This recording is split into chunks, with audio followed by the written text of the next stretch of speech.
nhóm cao nó không khổ xa mối đài miền phiệp cọ cả đào đi xa dương miền nổ sau vì mùi pa mạ chờn hỡi có tên ai có tự tam dự này chấn hưởng khác và bạn vậy á to tại nẹt chụp hay ở nẹt đại bạn bong mình kì đằng pe đại phliêm đó á vì nẹt phồn á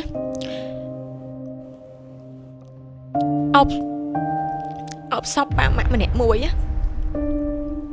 pe nó chỉ tạm phơi vậy để chúng cần để tạo những thở miên tùm đùa khó trơ ấy khác hay miên bẩn tục ấy cái khác thẹn mà lựa nhom phụ nhóm chỉ bon kì bờ sân chỉ nẹt xe cái anh能 slap ទៅតាមឯងតែខ្ញុំគិតថាចេះបើសិនបាត់បង់ខ្ញុំទៀតទៅបើសិនជាគាត់នៅនឹងហើយគាត់មើលឃើញខ្ញុំណាខ្ញុំចង់និយាយថាឥឡូវដូររៀនចប់ហើយខ្ញុំចង់និយាយតែប៉ុណ្្នឹង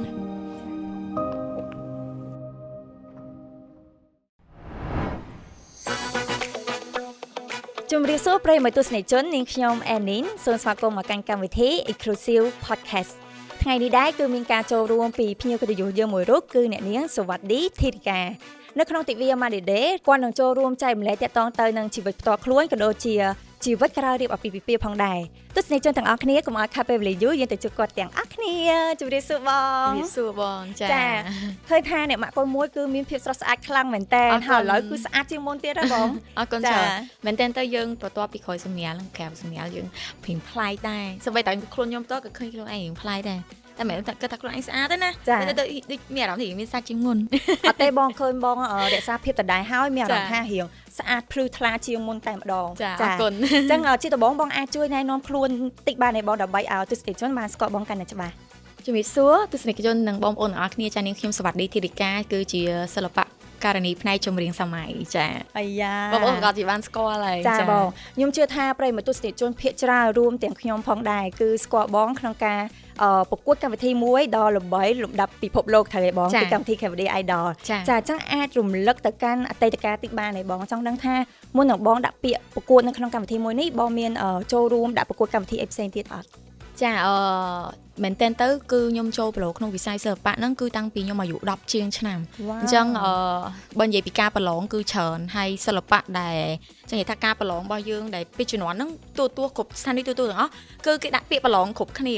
ចាហើយយើងនៅក្មេងយើងដាក់ពីមួយទៅមួយប៉ុន្តែពេលដែលខ្ញុំជោគជ័យហ្មងគឺប្រឡងក្នុងកម្មវិធី Cambodian Idol នៅឆ្នាំ2015ចាហើយឆ្នាំហ្នឹងមែនតើគឺជាឆ្នាំដែលខ្ញុំកំពុងតែចង់និយាយថាពិបាកក្នុងការដែលរៀនសូត្រដែរដោយសារតែពេលហ្នឹងគឺយើងប្រឡងទី12ចាអញ្ចឹងត្រូវបែងចែកការរៀនផងបែងចែកការប្រឡងផងហើយអញ្ចឹងវាអាចនឹងប៉ះពាល់ដល់ការរៀនសូត្ររបស់យើងដែរពេលហ្នឹងតែនៅតែព្យាយាមឲ្យបានកម្លាំងចិត្តពីមិត្តភ័ក្តិហើយបើថាប្រឡងវិញគឺប្រឡងគ្រប់ទូហ្មងចាំមានថាបងដាក់ពាក្យប្រឡងច្រើនតែជោគជ័យហ្មងគឺឆ្នាំ2015ហ្នឹងគឺខ្ញុំចូលក្នុងកម្មវិធីប្រឡង Cambodian Idol ហ្នឹងគឺមានគេស្គាល់ខ្ញុំតាំងពីពេលហ្នឹងមកហ្មងចាបងត្រឹមត្រូវព្រោះរួមទាំងខ្ញុំផងដែរតែបើគិតទៅរៀង challenge ដែរបងព្រោះដោយសារថាការប្រឡងបងគឺជំនាន់នៅពេលដែលបងប្រឡងទី12ផងដែរចាពិបាកហើយយើងត្រូវបែងចែកថាពេលហ្នឹងខ្លាច់ធ្លាក់ព្រោះពេលយើងរៀនទៅយើងធម្មតាគេមានរៀនគួររៀនអីបន្ថែមហើយយើងបែងចែកអាការវឹកហាត់ក្នុងការធ្វើតេស្តសម្លេងពីព្រោះការប្រឡងមួយជំនាន់ហ្នឹងគឺ challenge ខ្លាំងហ្មងសូម្បីតែកម្មវិធី Cambodian Idol Season 1ហ្នឹងក៏ challenge ខ្លាំងដែរមានតែចេះដូចគេត្រូវការរកអ្នកមានសមត្ថភាពពិតប្រាកដហ្មងហើយពេលហ្នឹងយើងក្មេងអញនិយាយថាសិស្សសាលាត្រឹមតែអាយុប្រហែលជា17ឆ្នាំទេចាហើយក្នុងវ័យមួយដែលកំពុងសិក្សាត្រូវមកឆ្លងកាត់ការប្រឡងជាច្រើនហើយត្រូវឆ្លងកាត់ការប្រឡងមួយដ៏ធំដែលប្រកួតប្រជែងជាមួយនឹងអ្នកដែលគាត់ជាតារាចម្រៀងអាជីពចាខ្ញុំមិនមែនជាអាជីពទេខ្ញុំគ្រាន់តែជាកូនសិស្សមួយក្មេងស្រីម្នាក់ដែលយើងត្រឹមតែប្រឡូកក្នុងវិស័យចម្រៀងហើយក្នុងការប្រឡងចាប៉ុន្តែមានការជំរុញពីក្រុមគ្រួសារជាពិសេសផងដែរចាបងអញ្ចឹងកម្លាំងចិត្តធំបំផុតនៃការធ្វើឲ្យបងដាក់ពាក្យប្រឡងនៅក្នុងកម្មវិធីមួយនេះគឺកម្លាំងចិត្តពីប៉ាម៉ាក់ចាកម្លាំងចិត្តហ្មងគឺប៉ាម៉ាក់ព្រោះពេលហ្នឹងប៉ាម៉ាក់ខ្ញុំគាត់នៅអញ្ចឹងទៅគាត់ជំរុញច្រើនហើយមែនតើទៅការដាក់ពាក្យប្រឡង Cambodian Idol ហ្នឹងណាដូចមានអារម្មណ៍ថាដូចជាការសម័យមួយលួចទៅដាក់ពាក្យទេមែនតើខ្ញុំចង់ផ្អាកឈប់ទៅឲ្យម៉ាក់កាលហ្នឹងម៉ាក់ខ្ញុំគាត់ហត់ពេកហ៎និយាយថាយើងប្រឡងធ្លាក់គ្រប់កម្មវិធីតែសម្បីតែស្ថានីយ៍ចង់និយាយថាស្រុកខ្មែរមានស្ថានីយ៍ទូហ្មងគឺមានមុខខ្ញុំទៅប្រឡងហ្មងចាមកពីមួយវគ្គទៅមួយវគ្គគឺយើងជួបអស់ហើយអ្នកសិល្បៈចឹងបានមានឆ្ងល់ថាថៃបានធីរិកាស្គាល់សិល្បៈច្រើនបងត្រៀមច្បងគាត់ស្គាល់យើងច្រើនស្អីយើងប្រឡូកមួយគាត់ដែរហ្នឹងទូចចាគេអាយុ20 30 40ឆ្នាំយើងទៅអាយុ7 8 10ជ ជួនកាលប្រឡងទៅអត់គ្រប់អាយុគេថាអត់គ្រប់អាយុវាអត់ឲ្យជាប់ទេរបៀបអញ្ចឹងណាចាប៉ុន្តែកម្មវិធីនេះមួយគឺលួចតែដាក់ពាក្យមួយប៉ាជិះម៉ូតូពីអ្នកប៉ាទៅទិញពាក្យ 10000 ចានៅម្ដុំអូស័យផ្សារអូស័យយើងនោះទិញពាក្យដាក់ដល់ពេលបានជាប់ដល់វគ្គត្រូវចេញមុខក្នុងទូបានម៉ាក់ឃើញរបៀបតាឃើញទៅក៏រៀងខឹងដែរវាថាអូយប្រឡងទៀតគាត់ហត់ព្រោះគាត់ត្រូវតាមធម្មតាឪពុកម្ដាយពេលយើងនៅក្មេងហ្នឹងគាត់ត្រូវតាមយើងជាប់ដើម្បីឲ្យយើងដូចថាវឹកហាត់អីចឹងទៅហើយណាមួយម៉ាក់ខ្ញុំគាត់អតីតជាសិល្បករនីមួយរូបដែរចាផ្នែករបាំប៉ុន្តែគាត់ក៏ចេះច្រៀងដែរគាត់ផ្អាកគាត់មានគ្រូសាស្ត្រទៅគាត់ឈប់ចឹងណាអញ្ចឹងខ្ញុំបានដងពីម៉ាក់ដែរហើយបើសួរថាតើការច្រៀងទាំងអស់ហ្នឹងថៃបានចេះសំឡេងពីធម្មជាតិប៉ុន្តែការវឹកហាត់រៀនសូត្រនឹងពីម្ដាយច្រើនបន្ទាប់មកបានខ្ញុំទៅរៀនជាមួយនឹងលោកគ្រូហួឡាវីចារៀនមួយគាត់បានប្រហែលខែទៅយកគ្រូច្រើនអញ្ចឹងពីមួយទៅមួយវាមានការលំបាកច្រើនមែនតើមិនមែនសុកយើងចេះតែច្រៀងយើងមកដាក់ពាក្យបានទេចាបងតើច្បាស់ខ្លួនឯងដែរអញ្ចឹងចាចឹងអាចថាមកពីយើងមានដងពីធម្មជាតិផងដែរហើយបូករួមជាមួយនឹងការវឹកហាត់ជាមួយនឹងគ្រូល្បីជាច្រើនទៀតផងដែរចាបើមែនតើហ្មងចេញពីម៉ាក់ច្រើនដោយសារតែម៉ាក់ជាសិល្បៈដែរចាចឹងបងរំលឹកទៅពេលដែលប្រកួតតើមានពេលវេលាណាមួយដែលបងមានអារម្មណ៍ថាពិបាកហើយចង់បោះបង់ចោលបើនិយាយពីការប្រកួតក្នុងកម្មវិធី Cambodian Idol ពេលហ្នឹងវគ្គ live show ដូចជាវគ្គ live show ទី1ពេលហ្នឹងខ្ញុំផ្ដាសាយធំខ្លាំងមែនតើហ្មងខ្ញុំមានអារម្មណ៍ថាខ្ញុំបោះបង់ការប្រកួតព្រោះខ្ញុំដល់ធ្លាក់ឲ្យព្រោះច្រៀងអត់ចាញ់បងណាកងួសលេងកងួហ្មងហើយលឺថាពេលហ្នឹងដោះស្រោមវិដ័យឡើងប្រកួតហ្មងពាក្យចង់និយាយថាដល់ម៉ោងឯម៉ោង7គេត្រូវ live ផ្ទាល់ឲ្យខ្ញុំនៅដាក់ស្រោមចាក់ថ្នាំឡើយពេលហ្នឹងដូចជាខ្ញុំបានជាប់ឆ្លងវគ្គច្រើនដូចជាប្រហែល10000នាក់5-60000នាក់គេយកតែ12នាក់ឯ live show ដល់អញ្ចឹងយើងស្រីក្នុងនឹងមួយដែរហើយក្មេងជាងគេដល់វគ្គ live show ទី1ខ្ញុំថាខ្ញុំប្រកាសជាធ្លាក់ក្នុងវគ្គហ្នឹងឯងប៉ុន្តែចៃដនអីសម្លេងដែលយើងច្រៀងទៅគេថាព្រោះចាំទៅជារឿងប្លែកមួយដែរលឺថាសម្លេងយើងស្ដាប់ទៅមិនមែនតែសម្លេងយើងធម្មជាតិវាព្រោះបែបផ្សេងដល់ពេលយើងកងួបផ្ដាសាយទៅគេថាអូមកបែបទៀតហើយបត់នោះពិបាកច្រៀងទៀតចាកាលនោះខ្ញុំច្រៀងបត់បងស្រីកឹមលក្ខណៈចាយូរហើយដូចជារស់រើបេះដូងបត់ហ្នឹងពិបាកច្រៀងមែនតើហើយកងួច្រៀងបានជាប់ទៅចាជាប់មកដល់បច្ចុប្បន្ននេះហ្មងទៅជាប់ពីមួយវគ្គទៅមួយវគ្គអញ្ចឹងទៅរហូតមកដល់បច្ចុប្បន្នហើយមានគេស្គាល់អញ្ចឹងទៅចាអរគុណច្រើនបងអញ្ចឹងតើពេលវេលាមួយណាដែលបងចងចាំជាងគេហើយមានអារម្មណ៍ថាពេលវេលាមួយហ្នឹងគឺទទួលបានអនុស្សាវរីយ៍ល្អហើយជាការចងចាំដែលមិនអាចបំភ្លេចបានណាបងមែនតើទៅខ្ញុំមានអនុស្សាវរីយ៍ច្រើនគឺចំណុចរសើបហ្មងគឺការដាក់ពាក្យប្រឡងគ្រប់ស្ថានីយ៍ទូខ្ញុំសួរខ្ញុំអង្គុយគិតខ្លួនឯងថាហេតុអីបើខ្ញុំផឹងមែនខ្ញុំវាថាបើដូចគេផ្សេងប្រឡងធ្លាក់ហត់ណាហើយចំណាយពេលច្រើនហើយក្នុងកម្មវិធីនឹងផងដែរយើងចំណាយពេលច្រើនមែនសឹងថា24ម៉ោងឬ24ម៉ោងយើងត្រូវវឹកហាត់សមរហូតពីព្រោះការប្រឡងគេថតទុកលុះត្រាតែចូលដល់វគ្គ12នាក់បានគេមានវគ្គ live show អញ្ចឹងអាពេលកម្រងមុនចូលដល់វគ្គ live show ហ្នឹងត្រូវថតទុកហ្នឹងគឺយើងត្រូវមានពេលហាត់ចម្រៀងហ្នឹងតាមមួយថ្ងៃ2ថ្ងៃត្រូវហាត់ឲ្យចាំប្រូហ្នឹងដើម្បីយកទៅប្រកួតថ្ងៃស្អែកប្រកួតស្អែកឧទាហរណ៍ប្រកួតជាប់ហើយត្រូវ2-3ថ្ងៃទៀតហាត់បត់ថ្មីទៀតប្រកួតទៀតអញ្ចឹងឧទាហរណ៍បើសិនជាអ្នកអត់ reflect ទិញប្រូអត់ចាំហើយទី1ការប្រឡងដូចប្រឡងរៀនប្រឡងអីក៏ដោយឲ្យតែពាក្យថាប្រឡងស្មុក stress ពេលហ្នឹងខ្ញុំស្គមខ្លាំងខ្ញុំអាយុ10ឆ្នាំគីឡូខ្ញុំតែ36គីឡូណាស្គមមែនតើដោយសារអីទី1រៀនផងទី2ទិញប្រូអត់ចាំទៀតទៅជាកើតជំងឺ stress ពេលហ្នឹងចាអញ្ចឹងពេលហ្នឹងពិបាកខ្លាំងបើសួរអនុស្សាវរីយ៍ហ្មងខ្ញុំស៊ូមែនតើនៅក្នុងការប្រឡងវិស័យសិល្បៈមួយហ្នឹងតម្រាំបានប៉ុណ្ណឹងគេស្គាល់ថាសวัสดีធីរិកាអីចឹងហើយបើសួរថាមិនបានគេស្គាល់ខ្ញុំគឺខ្ញុំទទួលស្គាល់ហ្មងគឺគេស្គាល់ខ្ញុំពីកម្មវិធីហ្នឹងគឺកម្មវិធី Cambodian Idol ហ្នឹងគឺផ្ទុះខ្លាំងមែនតើហ្មងចាបងចប់ឡងពេលហ្នឹងបងបែងចែកការរៀនសូត្រជាមួយនឹងការប្រឡងមិនដែរបងដើម្បីឲ្យវា balance គ្នាព្រោះពេលហ្នឹងដូចជាប្រឡងទី12ដែរនិយាយរឿងហ្នឹងទៅពាក់ព័ន្ធចេះតិចពេលហ្នឹងក៏ជាឱកាសហ្នឹងសូមអរគុណទៅដល់លោកគ្រូកាលហ្នឹងខ្ញុំរៀននៅវិទ្យាល័យបឹងតបែកចាអញ្ចឹងលោកគ្រូអ្នកគ្រូគាត់យកច្រើនទីពិតទៅវាមិនមែនជារឿងមួយដែលថាស៊ីសណូកអីទេប៉ុន្តែការយកយល់ដូចថាគេត្រូវប្រឡងឆមាសថ្ងៃហ្នឹងអញ្ចឹងលើកខ្ញុំសុំលើកពេលដោយសារប្រឡងឆមាសអញ្ចឹងចំពេលខ្ញុំប្រឡងកម្មវិធីចម្រៀងហើយអញ្ចឹងខ្ញុំប្រាប់គ្រូប្រចាំថ្នាក់អញ្ចឹងហើយមិត្តភ័ក្ដិខ្ញុំទាំងអស់គ្នាសឹងថា classmate យើងទាំងអស់ គេគ្រប់ត្រហ្មងគេគ្រប់ពេលនោះរំភើបរបៀបថាបើអ្នកខ្លះគេអត់ខ្វល់ពីយើងឯងយើងគេខ្វល់តែរឿងគេរៀនសូត្រអីចឹងទៅដល់ពេលពួកគាត់អត់ទេពួកគាត់ខ្ញុំមានអារម្មណ៍ខ្ញុំសំណាងដែលខ្ញុំមានមិត្តភ័ក្តិហើយខ្ញុំ shout out ទៅមិត្តភ័ក្តិខ្ញុំថ្នាក់ទី12អាអងនៅវិទ្យាល័យវងតវ៉ៃចាហើយនឹងលោកគ្រូអ្នកគ្រូនៅក្នុងវិទ្យាល័យទាំងអស់នឹករលឹកគាត់ដោយសារភាពល្បីល្បាញរបស់ខ្ញុំមកដល់ថ្ងៃនេះមិនមែនមានតែចំណែករបស់ប៉ាម៉ាក់របស់ខ្ញុំទេចំណែកមួយទៀតនោះគឺមិត្តភ័ក្តិរបស់ខ្ញុំហើយនឹងលោកគ្រូអ្នកគ្រូដែលនៅវិទ្យាល័យដោយសារគាត់ជួយសម្រួលខ្ញុំច្រើនរឿងមែនតើដូចជាការប្រឡងអីពេលខ្លះគេប្រឡងចោលទៅខ្ញុំទៅប្រឡងម្នាក់ឯងចឹងទៅការលើកទឹកចិត្តពីពួកគាត់ក៏ច្រើនដែរសូម្បីតែពេលដែលខ្ញុំឈានទៅដល់វគ្គ live show ក៏មិត្តភ័ក្តិខ្ញុំដែលគាត់ត្រូវប្រឡងចប់គាត់នាំគ្នាជិះទៅកន្លែងប្រឡងហ្នឹងហើយទៅធ្វើ fan របៀប hello អីចាជំនាន់ជាងបាត់សង្សារ 2500 ពេលបងមើលវីដេអូទៅបងឃើញគេហូរលើកផ្លាលើអីហ្នឹងសិតគ្នាខ្ញុំសិតគ្នាមកថែអីហ្នឹងហ្នឹងហើយដើម្បីរបៀបយើងមិនមែនថាអីរបៀបជំនាន់យើងធ្វើមាន fan មានអីទៅរបៀបថាយើងមានទឹកចិត្តណាហើយមិត្តភក្តិខ្ញុំក៏ជួយចិត្តសប្បាយចាអញ្ចឹងកម្លាំងចិត្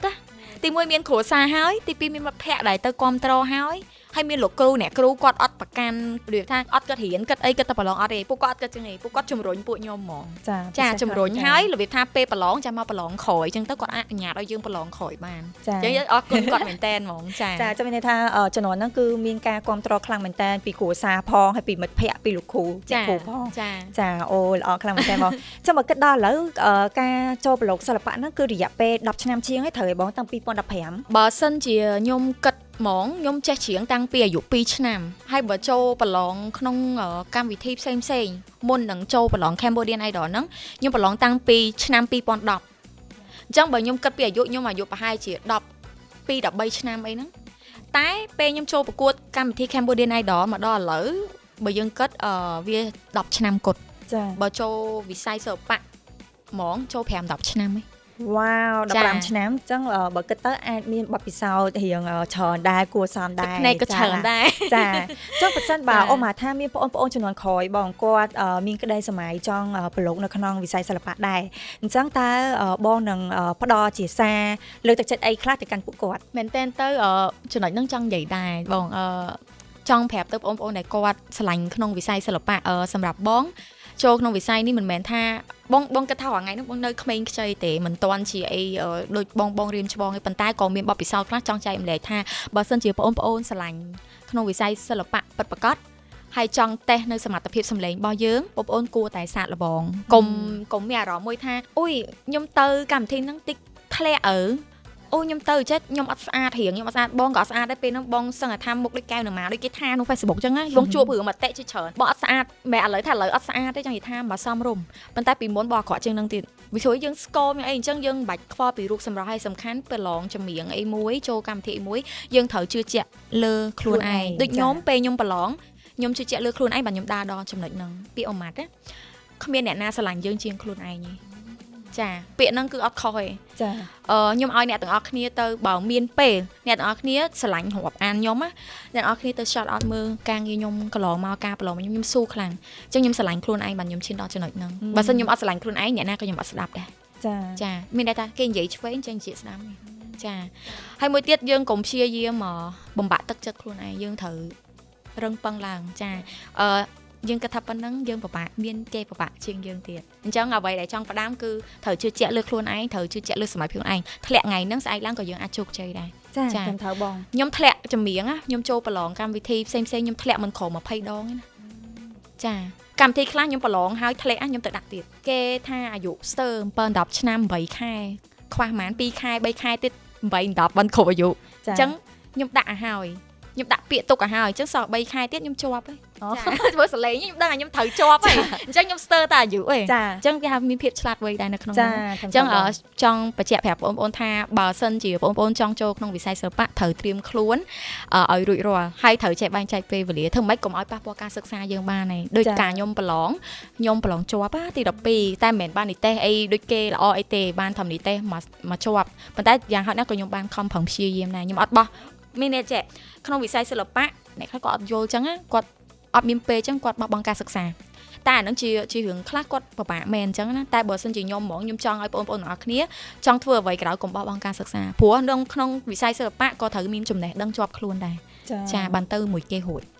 ពិសេសខ្លាំងមែនតើបង ចា៎ ហើយក្បោះក្បាយទៀត ចា៎ ធំត្រូវបងធម្មតា ចា៎ នៅពេលដែលយើងស្រឡាញ់អីមួយតោះតែយើងសាកសិនបើយើងដឹងលទ្ធផលហើយណាមួយទៀតត្រូវតែជឿជាក់លើខ្លួនឯង ចា៎ ចា ចា៎ ហ្នឹងហើយមកដូចបងមើលធ្លាក់ច្រើនដងហើយក៏យើងអត់មានអារម្មណ៍ថាបាក់ស្មាតឬមួយក៏ចង់ចោះចាញ់ដែរត្រូវអីបង ធ្លាក់ឡើងសុសសាច់ហ្មងណា ចា សឹងថាម៉ាក់ខ្ញុំពេលហ្នឹងខ្ញុំដាក់គឺគាត់ខឹងខ្ញុំណាគាត់ហត់ណាព្រោះអីគាត់ត្រូវមានការងារធ្វើហើយកាលណាយើងដាក់ពាក្យប្រឡងគាត់មិនត្រូវទៅតាមយើងរហូតអញ្ចឹងវាប៉ះពាល់ដល់ការងាររកស៊ីរបស់គាត់ដែរ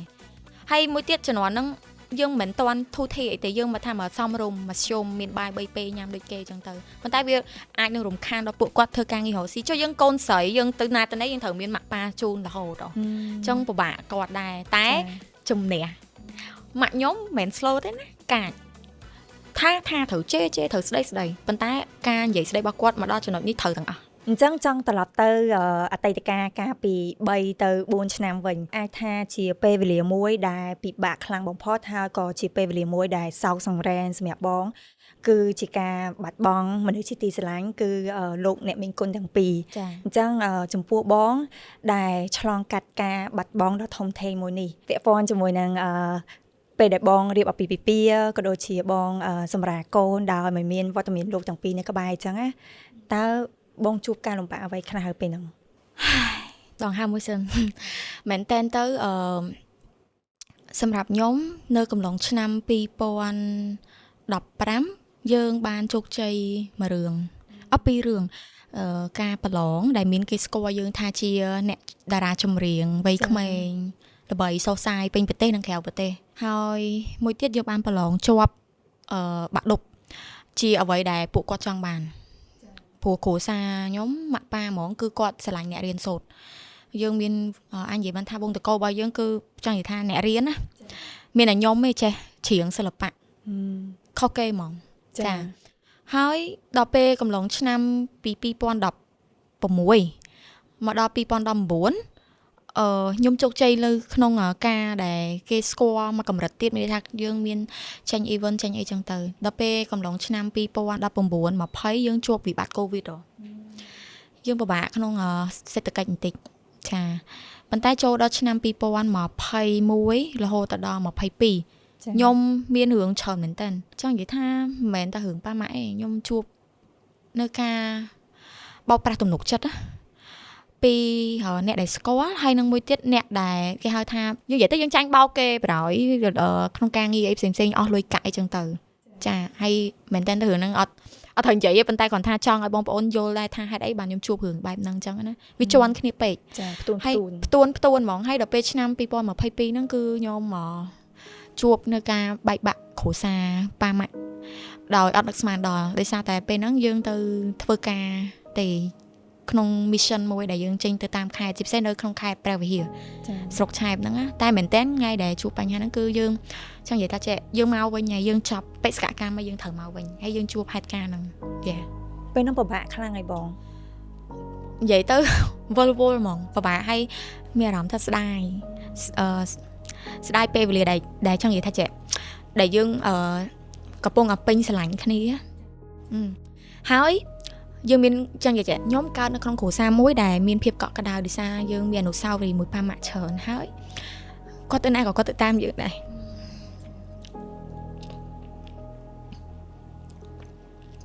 អញ្ចឹងរឿងខ្លះពិបាកនិយាយតោះតែអ្នកជួបហើយអ្នកដែលបាត់បង់មិនគេដឹងព្រោះឆ្នាំ2022ហ្នឹងខ្ញុំជួបរឿងច្រើនមែនតើចាបងយល់បងព្រោះនៅពេលដែលយើងបាត់បង់តែម្នាក់យើងមានអារម្មណ៍ថាពិបាកខ្លាំងទម្រាំតែបងបាត់បង់ទាំងពីរនាក់ហើយការបាត់បង់នោះគឺជាការបាត់បង់ដែលមិនបានត្រៀមទុកចាអញ្ចឹងពិបាកខ្លាំងមែនតើវាលឿនណាក្នុងឆ្នាំ2022ហ្នឹងមែនតើទៅយើងមានគម្រោងច្រើនយើងចង់និយាយថាពេលហ្នឹងខ្ញុំពងចេះតែបន្ទាប់ពី COVID មកយើងចាញ់បោកគេទៀតចាញ់បោកលុយកាក់អញ្ចឹងទៅហើយយើងជួបរឿងហ្នឹងទៀតពេលដែលភ្លាមហ្នឹងណាខ្ញុំណាពីអ្នកប្អូនណាអបសពប៉ាម៉ាក់ម្នាក់មួយណាប្អូនខ្ញុំគិតតែពីអបចឹងខ្ញុំអបផងខ្ញុំអង្គុយជីឡានដើម្បីយកសពគាត់ទៅបំពេញឡើងមករបៀបយើងគិតចេះរឿងហ្នឹងវាបានកើតអញ្ចឹងខ្ញុំត្រូវធ្វើអីតទៀតព្រោះខ្ញុំមានតែពីរអ្នកបងប្អូនទេ ពេលហ្នឹងខ្ញុំតាមតែអាយុ25ឆ្នាំបងអូនខ្ញុំអាយុ8 10ឆ្នាំ ក្មេងខ្លាំង ចាខ្ញុំបាត់បង់ប៉ាម៉ាក់គឺខ្ញុំនៅកំឡុងពេលអាយុ25ឆ្នាំខ្ញុំក៏គិតថាខ្ញុំក្មេងដែរព្រោះវ័យហ្នឹងវ័យខ្ញុំត្រូវសុបាយវ័យខ្ញុំត្រូវពេញកក់ក្ដៅមួយប៉ាចឹងហើយណាមួយយើងអត់ធ្លាប់មានប្រវត្តិថាបែកបាក់គ្រួសារអីប្រក់ប្រាស់គ្នាអីចឹងណាតែណាទៅមួយគ្នាដែរប៉ុន្តែពេលហ្នឹងជីតាមផ្លូវអ្វីដែលខ្ញុំគិតមិនទេតែខ្ញុំត្រូវមានទំនួលខុសត្រូវអីខ្លះហើយមានបន្ទុកអីគេខ្លះធ្លាក់មកលើខ្ញុំព្រោះខ្ញុំជាបងគេចា ពេលនោះបងគិតច្រើនហើយបើ គិតច្រើន រូបភាពមួយហ្នឹងខ្ញុំបានឃើញដែរពិតជាគួរឲ្យសោកសង្រេងខ្លាំងមែនតើបងហើយក៏ចូលរួមរំលែកទុកបងដែរអញ្ចឹងណាបងតែប៉ុន្តែយល់អារម្មណ៍ថាពេលហ្នឹងវាពិបាកខ្លាំងហើយក្នុងវ័យដែលយើងក្មេងទៀតគឺយើងអត់ដឹងថាគួរបែងចែកមិនអីមិនទេហើយវាភ្លាមពេកអញ្ចឹងណាបងមនុស្សដែលយើងកំពុងតែពេញស្រឡាញ់ជាមួយនឹងគ្រួសារមួយដ៏កក់ក្ដៅដល់ពេលភ្លាមបាត់បង់អញ្ចឹងគឺទទួលស្គាល់ថាពិបាកខ្លាំង បើសិនជាអ្នកផ្សេងគេអាចនឹងស្លាប់ទៅតាមហីតែខ្ញុំគិតថាជាបើសិនបាត់បង់ខ្ញុំទៀតទៅបើសិនពេលហ្នឹងបាត់បង់ខ្ញុំអ្នកទៀតថាប្អូនខ្ញុំនឹងទៅជាយ៉ាងណាយើងត្រូវគិតណាយើងបាត់បង់ឪពុកម្ដាយដោយគ្រោះថ្នាក់ដោយយើងមើលអត់ឃើញ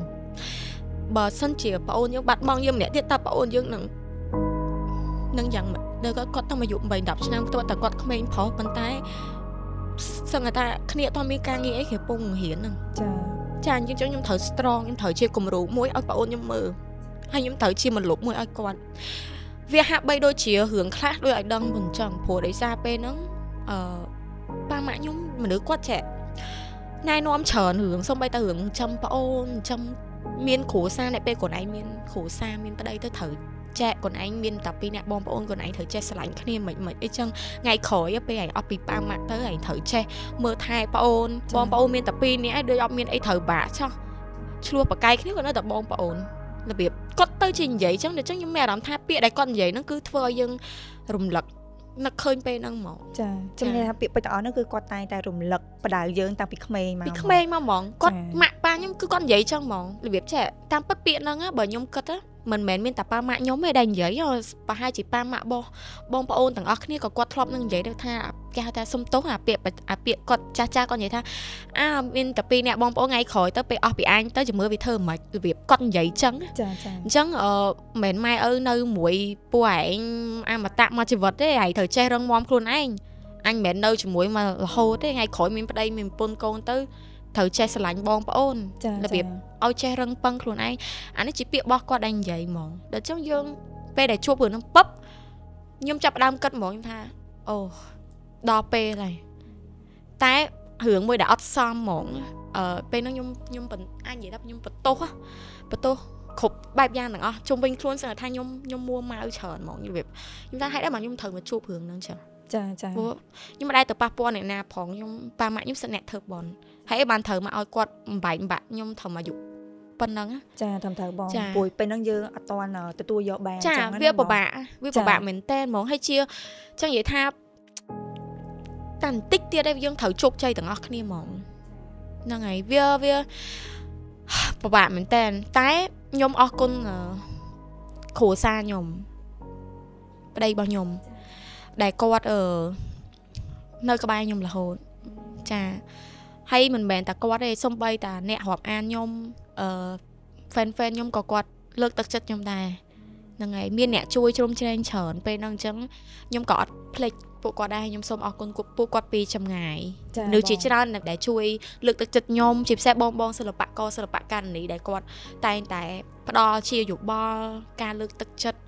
ច្រើនគ្នាមែនទែនលើកសិនលើកអត់អស់ទេចាបងជាធម្មតានៅពេលដែលយើងបាត់បង់អ្វីមួយយើងតែងតែជំនួសនៅរឿងរ៉ាវដែលល្អជាច្រើនមនុស្សល្អចូលមកក្នុងជីវិតយើងអីចឹងទៅចាអញ្ចឹងតកតងអំឡុងពេលដែលបងរៀបអាពាហ៍ពិពាហ៍ក៏ដូចជាបងសម្រាប់កូននៅពេលដែលយើងអត់មានវត្តមានពួកគាត់ទាំងពីរអញ្ចឹងវាពិបាកមកតង់ហើយតើពេលហ្នឹងគឺបងសម្រួលផ្លូវចិត្តខ្លួនឯងបែបណាដើម្បីឲ្យគិតថាឲ្យខ្លួនឯងរឿងមាំទៅមុខទៀតចឹងណាបងរឿងហ្នឹងយំសារទៀតដោយសារអីម៉ាក់ប៉ាខ្ញុំមែនតើគាត់ស្លាប់គាត់មរណភាពឆ្នាំ2022ខ្ញុំចូលរោងការឆ្នាំ2024ប៉ុន្តែខ្ញុំចង់សល់ឲ្យអញ្ចេះបងប្អូនអ្នកខ្លះក៏អត់ដឹងទេមែនតើខ្ញុំស្គាល់គ្រួសារខ្ញុំតាំងពីប៉ាម៉ាក់ខ្ញុំនៅ ចាស់ដឹងឮទាំងអស់គ្នាហើយមែនតើឆ្នាំដែលប៉ាម៉ាក់ខ្ញុំមនភាពហ្នឹងគឺជាឆ្នាំដែលពួកយើងត្រូវគេហៅថាចាស់ចូលចាស់ទុំដឹងឮចូលចែកជើអញ្ចឹងណាចាតែអកុសលទៅវាជួបរឿងហ្នឹងអញ្ចឹងពួកខ្ញុំត្រូវផ្អាករឿងហ្នឹងសិនហើយគ្រួសាររបស់ខ្ញុំគាត់នៅតែនៅជាមួយយើងរហូតទោះបីជាយើងស្រឡាញ់គ្នាយើងយល់ពីគ្នាពេលដែលខ្ញុំនៅមានប៉ាម៉ាក់គាត់ក៏នៅក្បែរយើងពេលដែលយើងអស់ពីប៉ាម៉ាក់ក៏គាត់នៅក្បែរយើងដែរហើយអញ្ចឹងពេលដែលខ្ញុំចូលរោងការឆ្នាំ2024ហ្នឹងដើមខែហ្នឹងមករា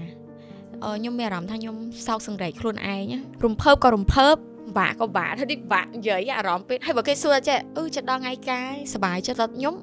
ដូចធម្មតាហើយគ្រួសារខ្ញុំក៏សួរខ្ញុំថាមិនដែរស្អែកដល់ថ្ងៃអញ្ចឹងខ្ញុំសុំទោសគាត់ហ្មងខ្ញុំនិយាយថាបងខ្ញុំមានអារម្មណ៍ថាធម្មតាខ្ញុំនិយាយទៅគាត់អញ្ចឹងហ្មងហើយគាត់យល់ពីយើងហ្មងព្រោះខ្ញុំគាត់ដឹងថាខ្ញុំពងគិតអីធម្មតាពេលចូលរោងការគេមានឪពុកម្ដាយអង្គុយក្បាលទេយើងអត់មានចាវារឿងហ្នឹងយើងចេះទប់ដែរប៉ុន្តែគ្រប់បែបយ៉ាងរលូនល្អហើយខ្ញុំជឿថាគាត់មើលខ្ញុំពីលើមកគឺគាត់សប្បាយចិត្តដែរដែលខ្ញុំដល់ចំណុចមួយដែលគាត់ចង់បានចាខ្ញុំបានធ្វើនៅអ្វីដែលគាត់ចង់បានចូលរួមកម្មវិធីតាមប្រពៃណីហើយខ្ញុំក៏សូមអរគុណទៅដល់ប៉ាម៉ាក់ក្មេងខ្ញុំដែរដែលគាត់បានឆ្លាញ់រាប់អានក៏ដូចជាអាណិតខ្ញុំឆ្លាញ់ខ្ញុំដូចកូនគាត់ចឹងណានិយាយទៅរំភើបក៏រំភើបបាក់ចិត្តក៏បាក់ចិត្តពេលហ្នឹងអញខ្ញុំមិនសើចលេទឹកភ្នែកហ្នឹងគឺចូលគ្នាហ្មងចាហើយមានឃើញបងប្អូនសិល្បករនេះហ្នឹងដែលខ្ញុំអញ្ជើញគាត់ invite ចូលរួមកម្មវិធីរបស់ខ្ញុំតាម 10% ទេពីព្រោះខ្ញុំគិតថាចេះខ្ញុំម្នាក់ឯងអញ្ចឹងណាគ្រួសារខ្ញុំបងប្អូនតិចស្មីនិយាយទៅខាងខ្ញុំបងប្អូនតិចអញ្ចឹងខាងប្រុសក៏គួសមអញ្ចឹងណាអញ្ចឹងយើងច្រើនពេកយើងអត់ហ៊ានទទួលគាត់ឲ្យយើងចេះខ្លាចចិត្តគាត់អញ្ចឹងណាអញ្ចឹងក៏ពេលខ្លះមានបងប្អូនមិនបានកាត់ឃើញហៅមែនទេបងរបៀបតែខ្ញុំគិតថាពេលហ្នឹងអារម្មណ៍ឲ្យតែរួចទៅព្រោះអីអត់អារម្មណ៍ហ្មងអត់អារម្មណ៍បដ ாய் របៀបថាសុបាយក៏សុបាយប្រឡប់ទុកដែរចាព្រោះថាចាយើងជួបរឿងចាដែរមួយហ្នឹងគឺវាអាចដកជាប់នៅក្នុងជីវិតយើងណាបងពេលរឿងការកូនមួយគឺម៉ាក់ខ្ញុំគឺគាត់រំពឹងគាត់ expect គាត់ថាអូយគាត់ញ៉ាំការកូនអាយុចាស់ទៅគាត់មានចៅមានអីគាត់សម័យតែគាត់ចឹងណាដល់ពេលយើងគិតដល់ចំណុចហ្នឹងយើងនឹកគាត់ដែរចាខ្ញុំថាបងព្រោះខ្ញុំឃើញម៉ាក់បងអាសាតែទិញកាត់អីមួយគ្នាបងចាឃើញ social media ខាងមួយបងអាសានិយាយអញ្ចឹងចាតែខ្ញុំគិតថាមិនអីទេទោះបីជាលោកមិនមានវត្តមាននៅឥឡូវហ្នឹងមែនប៉ុន្តែខ្ញុំជឿថាគាត់សប្បាយចិត្តនៅពេលដែលឃើញបងឥឡូវនេះរឿងមាំហើយមានគ្រួសារមួយដែលមានសុភមង្គលអញ្ចឹងណាចាអញ្ចឹងបងចងចាំនៅពាក្យពេចន៍ក៏ដូចជាដំបូងមានអីដែលគាត់តែងតែនិយាយប្រាប់បងពីមុនណាហើយបងជ្រើសរើសយកពាក្យពេចន៍ទាំងអស់នោះយកមកចិញ្ចឹមបីបាត់អូនក្នុងពេលបច្ចុប្បន្ននេះពាក្យពេចន៍ដែលគាត់ណែនាំខ្ញុំហ្មងខ្លីៗឯងហើយក៏មិនខុសអីពីឪពុកម្ដាយផ្សេងៗដែលគាត់តែងតែណែនាំកូនដែរពេលកូនឯងមានកូនដឹងហើយចាងាយបកឆ្ងល់ហ៎ចាមួយម៉ាត់ទេប៉ុន្តែអាពេលកូនឯងមានកូនដឹងអីគេអាហ្នឹងអីគេសម្រាប់មកវិញមានន័យថាការបារម្ភអត់ធ្មត់ហើយនឹងគេហៅថាក្តីស្រឡាញ់កើតចេញដោយយើងអត់ធ្លាប់មានពីមុនមកស្រឡាញ់បែបស្នេហាផ្សេងស្រឡាញ់បែបគ្រួសារឪពុកម្ដាយបងប្អូនផ្សេងស្រឡាញ់ខ្លួនឯងផ្សេងតែអារម្មណ៍ស្រឡាញ់កូនជាកូនរបស់យើងផ្សេងមួយទៀតចាហើយរឿងហ្នឹងអត់ចង់និយាយថាបើអ្នកគាត់ឆ្លងកាត់ដូចខ្ញុំណាគាត់មានកូនសម្រាប់កូនដោយអត់មានឪពុកម្ដាយគាត់ពិបាកដោយសារមែនតែនទៅមិនថាអត់មានឪពុកម្ដាយមិនអត់មានញាតិមិត្តអីមកមើលយើងអត់ទេមានប៉ុន្តែអារម្មណ៍មួយរបៀបថាយើងចង់មានម៉ាក់ប៉ានៅក្បែរអញ្ចឹងណាហ្នឹងហើយយើងនៅក្មេងខ្ចីដែរអញ្ចឹងហើយដល់អញ្ចឹងមានអារម្មណ៍មួយថាចេះគេឥឡូវគេមានកូនមានអីគេសម្រាប់អីគេមានឪពុកម្ដាយនៅក្បែរឯងអត់មានសោះមានអាប្តីម៉ែក្មេងបងប្អូនអីចឹងទៅអារម្មណ៍មួយរៀងតូចចិត្តមិនបានវាសនាអញមកត្រូវមកជួបអញ្ចឹងហ្នឹងហើយរបៀបអញ្ចឹងហើយបើពាក្យមួយដែលគាត់និយាយហ្មងគាត់ថាបរៀនកូនថ្ងៃក្រោយសិលាក់ខ្ញុំនៅផ្ទះឈ្មោះសិលាក់អញ្ចឹងណាកូនឯងមានកូនទៅបរៀនកូនឲ្យចេះស្រឡាញ់បងប្អូនបរៀនកូនឲ្យចេះមនុស្សគេហៅថាមនុស្សល្អមនុស្សទលាយកុំតឹងតែងកុំបរៀនកូនរបៀបចេញមកបែបឆេវឆាវត្មាំងត្មើអីអត់ទេសំខាន់ចូលសង្គមចុះស្រឡាញ់គ្រួសារបងប្អូនតែប៉ុណ្្នឹងទៅបានហើយរស់នៅសុខស្រួលហើយចាក៏មានតែប៉ុណ្្នឹងហើយកុំចោលបងប្អូនចា ចាឲ្យយើងត្រូវចេះស្រឡាញ់បងប្អូនព្រោះមែនតើគឺមិនមានអ្នកណាគេក្រៅពីបងប្អូនហើយគ្រួសារយើងទេត្រូវចាំថាគ្មានឪពុកម្ដាយណាដែលមិនស្រឡាញ់កូនទេបងប្អូនដឹងទេនៅពេលដែលខ្ញុំបាត់បង់ប៉ាម៉ាក់ក្នុងបន្ទប់ខ្ញុំចៀតទេអត់ធំទេខ្ញុំស្រឡឹងមើលជុំវិញនឹងទាំងអស់ហើយខ្ញុំឃើញប្អូនខ្ញុំក្បាលទាំងងោដោយសារគាត់កោសក់បួសឲ្យម៉ាក់ប៉ាខ្ញុំមើលឃើញក្បាលប្អូនខ្ញុំទាំងងោខ្ញុំមានអារម្មណ៍ថាអត់សមខ្ញុំមកអង្គុយដេកពិបាកចិត្តចឹងសោះបើខ្ញុំនៅតែអញ្ចឹងប្អូនខ្ញុំនៅបន្ទប់មួយខ្ញុំដែរនៅតែអត់រឹងមាំមួយខ្ញុំតោះតែខ្ញុំធ្វើជាគំរូមួយឲ្យប្អូនឃើញពេលហ្នឹងខ្ញុំហៅប្អូនខ្ញុំមកនិយាយហ្មងខ្ញុំហៅប្អូននិយាយថាដូដូឥឡូវអស់ពីប៉ាម៉ាក់អីយើងត្រូវធ្វើអីបន្ទាប់ទៀតតើឯងត្រូវធ្វើម៉េចតើឯងត្រូវរឹងប៉ឹងម៉េចគុំបើតាអស់ពីប៉ាម៉ាក់មែនតែមានបងអីចឹងទៅខ្ញុំក្លាហានក្នុងការនិយាយហើយលើកទី1ដែលខ្ញុំនិយាយមួយប្អូនខ្ញុំតែ2នាក់ចឹងជឿហ៎មានបងប្អូនខ្លះអៀនគ្នាខ្ញុំនឹងឯងអៀនគ្នាសំបីតាប៉ាម៉ាក់ខ្ញុំពេលខ្លះខ្ញុំអៀនគាត់ខ្ញុំហ៊ាននិយាយខ្ញុំលាក់ទុកតែខ្លួនឯងទេឧទាហរណ៍ខ្ញុំនិយាយតិចចុះខ្ញុំមានស្នេហាខ្ញុំស្គាល់គ្រួសារខ្ញុំខ្ញុំអត់លាក់គាត់ទេខ្ញុំនិយាយថាខ្ញុំស្គាល់អ្នកនេះអញ្ចឹងទៅ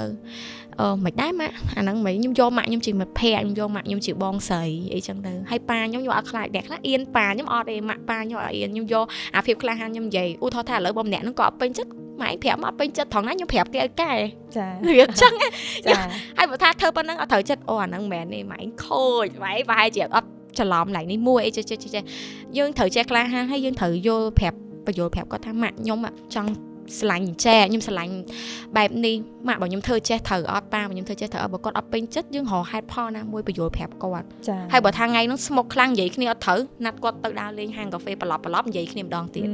អានោះវិធីសាស្ត្រខ្ញុំហ្មងព្រោះបើមែនតើម៉ាក់ខ្ញុំក៏គាត់ជាមនុស្សមួយដែលរៀងឆេវឆាវគាត់កាចដែរធម្មតាបើពុកម្ដាយអត់កាចកូនត្រូវហើយបងដែរហ្នឹងហើយបងយើងមានកូនយើងដឹងហើយតើយើងរៀងតឹងតែងដែរបានយើងដើរផ្លូវល្អអញ្ចឹងណាចាហើយខ្ញុំប៉ាម៉ាក់ខ្ញុំដែលបដៅខ្ញុំនិយាយទៅគាត់កាចខ្លាំងហ្មងប៉ុន្តែយើងព្យាយាមស្ដាប់គាត់ដែរមិនមែនថាអត់ស្ដាប់ទេប៉ុន្តែរឿងខ្លះជំនះដែរជំនះមិនជំនះរឿងខ្លះខ្ញុំគិតថារឿងហ្នឹងត្រូវម៉ែខ្ញុំទៅសាកសិនណាបើអត់ជោគជ័យមកផ្ទះវិញមកមានអីបាក់ចាធ្វើត្រូវបងល្អតាហ្នឹងហើយដូចប្រឡងចម្រៀងអញ្ចឹងបើខ្ញុំធ្លាក់ទៅខ្ញុំយើងឈប់ប្រឡងទៅចាត្រូវឲ្យបងបើយើងធ្លាក់យើងទុកជាបទពិសោធន៍បើយើងជាប់ចាអាហ្នឹងល្អហើយលទ្ធផលយើងអញ្ចឹងងាកមកវិញសម្រាប់ខ្ញុំហ្មងខ្ញុំអត់មានអីដែលជាខីអីធំដូចថាវាដូចតែគេដូចតែឯងទេគាត់ថារឿងខ្លះខ្ញុំចង់ឲ្យបងប្អូនអរគ្នាចេះយករឿងដែលពិបាកចិត្តយកមកដាក់លើតុឲ្យភាសាមួយអ្នកផ្ទះជាមនុស្សដំបូងហ្មងអរគុណបងសារបងគឺពិតជាល្អហើយមានអត្ថន័យខ្លាំងមែនតើអញ្ចឹងបន្ទាប់ពីបងឆ្លងកាត់រឿងរ៉ាវជាច្រើនស្គាល់ពីរសជាតិជីវិតច្រើនអញ្ចឹងតើបងឲ្យអត្ថន័យតម្លៃនៃគ្រួសារបែបម៉េចខ្លះទៅបងដូចខ្ញុំនិយាយចឹងតម្លៃនៃគ្រួសារមានមែនអត់មានទេគ្មានអ្នកណាល្អជាងគ្រួសារឪពុកម្ដាយយើងនោះទេបងប្អូនត្រូវយករឿងហ្នឹងមកដាក់នៅក្នុងចិត្តខ្ញុំបាត់បង់ឪពុកម្ដាយខ្ញុំឈឺណាខ្ញុំឈឺជាងសង្សារខ្ញុំបែកចិត្តទៀតណាខ្ញុំនិយាយត្រង់ហ្មងស្នេហាមិនអាចមកលុបបំបាត់ក្តីស្រឡាញ់ខ្ញុំចំពោះឪពុកម្ដាយបានខ្ញុំហ៊ាននិយាយនៅក្នុងកម្មវិធីថ្ងៃហ្នឹងខ្ញុំធ្លាប់និយាយមួយគ្រូសាស្ត្រខ្ញុំថាបងខ្ញុំស្រឡាញ់ប៉ាម៉ាក់ខ្ញុំខ្លាំងមែនតើបងឯងត្រូវដឹងខ្ញុំទម្រាំមានការជោគជ័យមកដល់ថ្ងៃនេះគឺប៉ាម៉ាក់ខ្ញុំជាអ្នកនៅពីក្រោយក្នុងខ្ញុំទាំងអស់អញ្ចឹងហើយបានខ្ញុំចង់និយាយថាឪពុកម្ដាយបងប្អូនយើងគ្រួសារយើងនឹងហើយជាតម្លៃនៃគ្រួសារយ៉ាងពិតប្រាកដសម្រាប់យើងគ្មានឪពុកម្ដាយណាដែលមិនស្រឡាញ់កូននោះទេអានេះខ្ញុំនិយាយក្នុងមួយចំនួនតូចដែលគាត់ជួបដូចថាឪពុកម្ដាយខ្លះបោះបង់គាត់អីអាហ្នឹងជារឿងផ្សេងយើងអាចយកមកពាក់ព័ន្ធគ្នាបានប៉ុន្តែសម្រាប់ជារួមហ្មងឪពុកម្ដាយគឺតែងតែស្រឡាញ់កូនខុសត្រូវឪពុកម្ដាយឈួតលីលាមិនក្តៅគឺក៏ជាឪពុកម្ដាយយើងដែរចាត្រឹមត្រូវបងការជួបជុំការបែកបាក់តែងតែមានជារឿងនៅក្នុងគ្រួសារនីមួយៗខុសគ្នាមិនអាចយកមកប្រៀបធៀបគ្នាបានទេចាអ្នកខ្លះគាត់ព្រាត់ឪពុកចឹងទៅអ្នកខ្លះគាត់ព្រាត់ម្ដាយចឹងទៅអ្នកខ្លះដូចខ្ញុំចឹងបាត់បង់ទាំងពីរនាក់ជារួមមកខ្ញុំតែងតែឲ្យតម្លៃគ្រួសារខ្ញុំធំជាងគេចាពីព្រោះអ្នកដតីគាត់ល្អគាត់ណែនាំយើងល្អអ្នកខ្លះគាត់ណែនាំគាត់ស្រឡាញ់យើងដូចបងប្អូនចឹងប៉ុន្តែអ្វីដែលយើងឲ្យតម្លៃមនុស្សមានខុសគ្នាបងប្អូនសម្រាប់ខ្ញុំឲ្យតម្លៃទៅមិត្តភក្តិខ្ញុំបែបផ្សេងតម្លៃរបស់អ្នករាប់អានខ្ញុំឲ្យទៅបែបផ្សេងតែសម្រាប់តម្លៃគ្រួសារខ្ញុំយកជាជំរើសទី1ចាខ្ញុំធ្វើអញ្ចឹងចាប្អូនខ្ញុំក៏ខ្ញុំយកជាជំរើសទី1កូនខ្ញុំក៏ខ្ញុំយកជាជំរើសទី1ប្តីខ្ញុំក៏ខ្ញុំយកជាជំរើសទី1ហើយចុះបើលេខ1ដូចគ្នាអញ្ចឹងហើយត្រូវធ្វើមិនបាច់អ្នកណាខ្ពស់ជាងគេអត់មានអ្នកណាខ្ពស់ជាងគេអត់ត្រូវយកមកប្រៀបធៀបគ្នា អត់មានពិបាកក្នុងការបែងចែកការស្រឡាញ់ផងស្រឡាញ់ដូចគ្នាទាំងអស់ធម្មតាកូនកើតចេញពីយើងត្រូវស្រឡាញ់កូនជាងហ្នឹងខ្ញុំត្រូវនិយាយចឹងត្រឹមត្រូវ ចាឥឡូវខ្ញុំមានកូនខ្ញុំយល់ទេថាតែមានកូនដឹងឥឡូវខ្ញុំដឹងទេថាពេលដែលខ្ញុំមានកូនខ្ញុំស្រឡាញ់កូនខ្ញុំជាងដោយសារអីគ្នានៅតូចគ្នានៅក្មេងគ្នាជាกระดาษសអញ្ចឹងខ្ញុំត្រូវផ្ដល់ភាពកក់ក្ដៅជាមួយនឹងប្តីខ្ញុំគ្រួសារខ្ញុំអ្នកទាំងអស់គ្នាដែលជាញាតិមិត្តទាំងអស់ត្រូវផ្ដល់ឲ្យគាត់ព្រោះគាត់ទៅតែឃើញពលឺថ្ងៃចាអញ្ចឹងយើងត្រូវបដោះបដាគាត់ជាក្មេងមួយដែលល្អក្មេងមួយដែលរស់នៅក្នុងសង្គម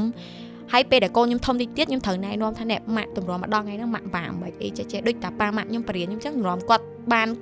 កើតខ្ញុំចេញមកគាត់ត្រូវឆ្លងកាត់រឿងអីខ្លះលំបាកមិនខ្លះអញ្ចឹងខ្ញុំបរៀនកូនខ្ញុំតគ្នាអញ្ចឹងចំណុចណាអត់ល្អខ្ញុំអត់បរៀនទេចំណុចណាខ្ញុំមិនខាងខ្ញុំនិយាយអញ្ចឹងខ្ញុំល្អគ្រប់10អត់ទេខ្ញុំអត់ល្អគ្រប់10ទេព្រោះថ្ងៃខ្ញុំបាន5 6ប៉ុន្តែអា4ទៀតខ្ញុំពងសិក្សាខ្ញុំពងស្វែងយល់ហើយបើសួរខ្ញុំថាបងម៉ែធ្វើមិនបានម៉ែកាត់ចិត្តរឿងហ្នឹងឲ្យម៉ែ strong ខ្លាំងម៉ែខ្ញុំមិនមែនកាត់ចិត្តទេរាល់ថ្ងៃខ្ញុំអត់កាត់ចិត្តពីការបាត់បង់ប៉ាម៉ាក់ខ្ញុំបានទេតែខ្ញុំកំពុងតែរៀនធ្វើចិត្តចារៀនរស់នៅជាមួយនឹងខ្ញុំរៀនរស់នៅជាមួយនឹងការពិតចាខ្ញុំទទួលស្គាល់ថាខ្ញុំពិតជាកំព្រាឪពុកម្ដាយខ្ញុំពិតជាអត់ជីវិតខ្ញុំអត់ដូចមុនទេខ្ញុំត្រូវចេះតស៊ូខ្លួនឯងដូចមកដល់ថ្ងៃនេះចំណុចនេះម៉ោងនេះខ្ញុំរស់នៅបែបសុខសាន្តមានគ្រួសារមានប្តីមានកូនហ្នឹងទៅអត់លំបាកមករស់ស្រួលមកសំរុំមានអាហារ3ពេលប៉ុន្តែថ្ងៃមុខទៀតក៏ខ្ញុំអត់ទាន់ដឹងថាខ្ញុំត្រូវជួបរឿងអីដែរអញ្ចឹងខ្ញុំធ្វើ planning ជីវិតខ្ញុំទុករហូតចាបងសិល្បៈបើសួរថាមិនដែរជីវិតសិល្បៈអត់អីទេដូចតែគេដូចតែឯងមកសំរុំខ្ញុំលែងចង់បានអីដោយសារតាំងពីពេលខ្ញុំបាត់បង់ប៉ាម៉ាក់ខ្ញុំដាក់កំហិតខ្លួនឯងខ្ញុំថាពេលខ្ញុំបាត់បង់គ្រួសារបានខ្ញុំដឹងថាលុយអត់សំខាន់ទេលុយអាចរកបានក្រោយប៉ុន្តែគ្រួសារឪពុកម្ដាយសំខាន់ជាងឈឺណាបងប្អូនចង់ depression ពេលហ្នឹងបើសិនជាថាអត់មានបងប្រុសខ្ញុំប្រហែលជាសម្លាប់ខ្លួនទៅតាមប៉ាម៉ាក់ខ្ញុំបាត់ទេប៉ុន្តែដូចខ្ញុំនិយាយចឹងមានប្អូនមួយដូចកូនចឹងមិនតមានគ្រួសារមានប្តីពេលហ្នឹងប៉ុន្តែដូចប្អូនប្រុសដូចជាកូនយើងចឹងយើងគិតមកអញតើទៅមួយទៀតចប់ហ្មងចាយើងត្រូវគិតគូពីប្អូនចាខ្ញុំត្រូវគិតរឿងហ្នឹងមកថាតាអត់ខ្ញុំមួយប្អូនខ្ញុំមិនទៅតែតោមិនទៅរស់នៅរបៀបមិនចាអញ្ចឹងមកខ្ញុំថាខ្ញុំឲ្យតម្លៃគ្រួសារខ្ញុំគឺចំណុច first លេខ1សំខាន់ជាងគេចាអ្នកផ្សេងទៀតជំហានបន្ទាប់បងប៉ះសិនបើបងមានឱកាសហ្នឹងហើយនិយាយទៅកាន់ប៉ាម៉ាក់បងក្នុងពេលឥឡូវនេះប៉ះសិនបើគាត់អង្គុយទៅទល់មុខបងហើយបងចង់ប្រាប់អួតគាត់ពីរឿងគ្រប់យ៉ាងពីជីវិតបងក្នុងពេលបច្ចុប្បន្ននេះតើបងនឹងប្រាប់គាត់អ្វីខ្លះបើសិនជាគាត់នៅនឹងហើយគាត់មើលឃើញខ្ញុំខ្ញុំចង់និយាយថាឥឡូវដូររៀនចប់ហើយខ្ញុំចង់និយាយតែប៉ុណ្្នឹងខ្ញុំខំប្រឹងច្រៀង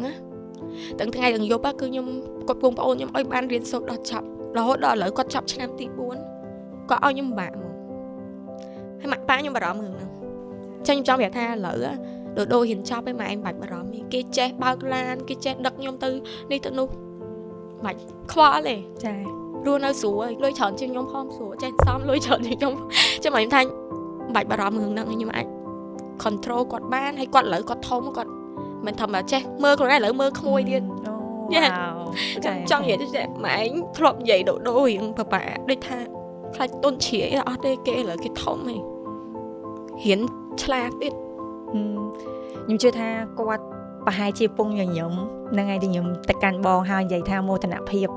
ចំពោះការខិតខំដែលបងធ្វើកន្លងមកជាមួយគ្រួសារជាមួយនឹងប្អូនហើយធ្វើឲ្យប្អូនដើរទៅដល់គោលដៅមួយដែលគាត់ចង់បាន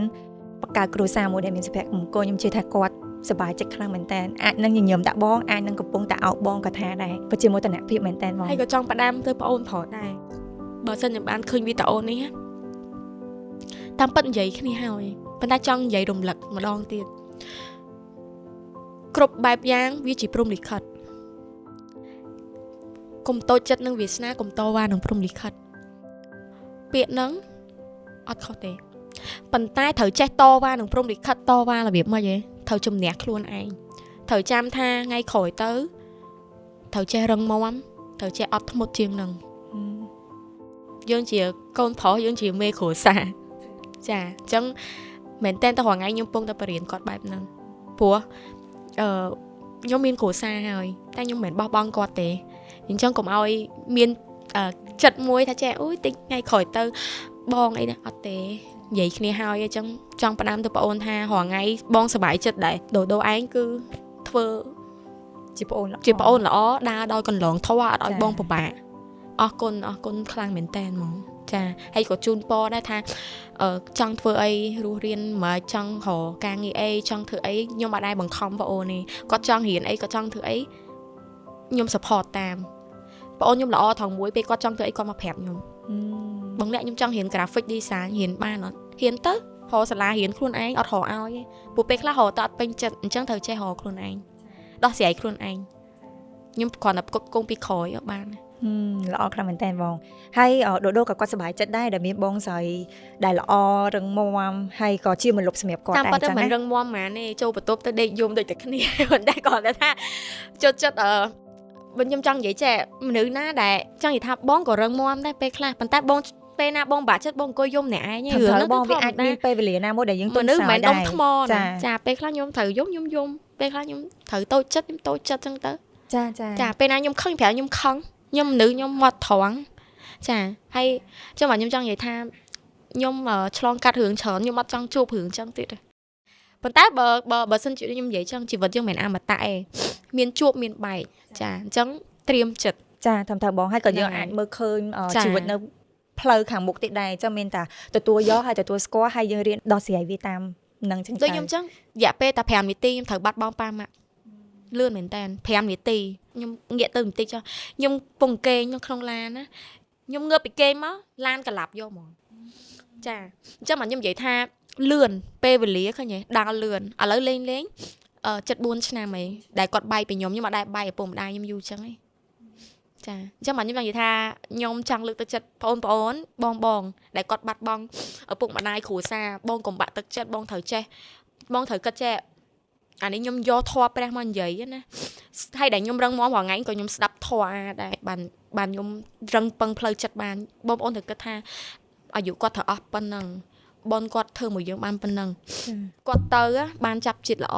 ទៅកន្លែងល្អហើយបងប្អូននៅតែនឹកគិតរលឹកគាត់ទៀតគាត់នៅវល់គាត់អត់អាចទៅណារួចទេអញ្ចឹងបើបងប្អូនស្រឡាញ់ប៉ាម៉ាក់បងប្អូនអ្នកដែលបាត់បង់គ្រួសារពិតប្រាកដបងប្អូនត្រូវរងាប់អារម្មណ៍ខ្លួនឯងរៀនធ្វើចិត្តរៀនរស់ឡើងវិញលើកទឹកចិត្តខ្លួនឯងមើលអ្នកកូនបងប្អូនដែលនៅសេសសល់ដែលត្រូវយើងជារំពឹងត្រូវយើងជាមេគ្រួសារបន្ទាប់យើងត្រូវស្រោចស្រង់គាត់តែយើងគាត់ទុនដែរអញ្ចឹងខ្ញុំចង់លើកទឹកចិត្តបងប្អូនថាធ្វើដូចខ្ញុំអញ្ចឹងចង់ឲ្យពួកគាត់បានតែចាប់ជាតិថ្មីទៅកន្លែងថ្មីល្អយើងត្រូវសាងបុណ្យកុសលយើងត្រូវចេះស្រឡាញ់តែកាលណាយើងបាក់ចិត្តគាត់ទៅរួចទេគាត់នៅតែវល់មួយយើងអញ្ចឹងខ្ញុំគិតចឹងបងមិនខ្ញុំរស់បានរាល់ថ្ងៃចាត្រឹមត្រូវបងដូចតែគេនិយាយថាអ្នកដែលគាត់បានទៅគាត់ទៅបានសុខហើយអញ្ចឹងមានតែយើងឥឡូវនេះមានតែធ្វើមិនបាច់ឲ្យផ្លូវចិត្តយើងរឹងមាំហើយគិតគូរពីផ្លូវខាងមុខវិញព្រោះដោយសារថាពេលវេលារបស់យើងវាវែងឆ្ងាយជាងនឹងទៀតចាហើយជាពិសេសយើងអាចទទុននឹងរឿងដែលបានកន្លងហួសយើងនឹកពួកគាត់បានមិនអត់ឲ្យនឹកទេនឹកបានប៉ុន្តែនឹកឲ្យកុំធ្វើបាបខ្លួនឯងខ្ញុំផ្ដាំតែប៉ុណ្្នឹងឯង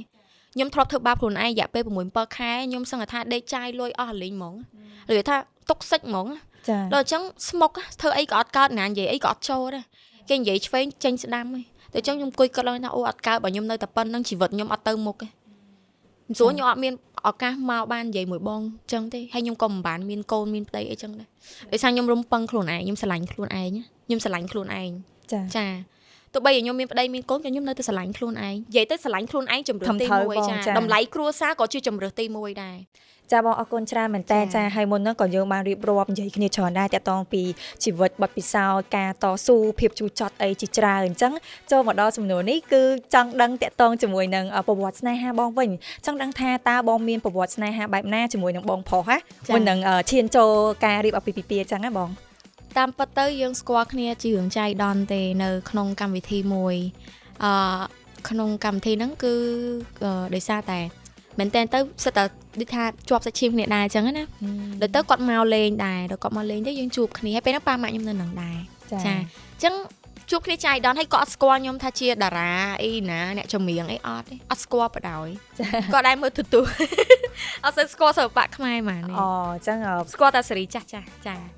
ចឹងហើយពេលហ្នឹងគឺយើងចាប់ផ្ដើមធ្វើមិនទៅដើម្បីយើងអាចឈិតឆាតគ្នាស្គាល់គ្នាបានអញ្ចឹងហ៎បងយើងរៀងលេងចរិតស្អីស្អាតដែរអញ្ចឹងណា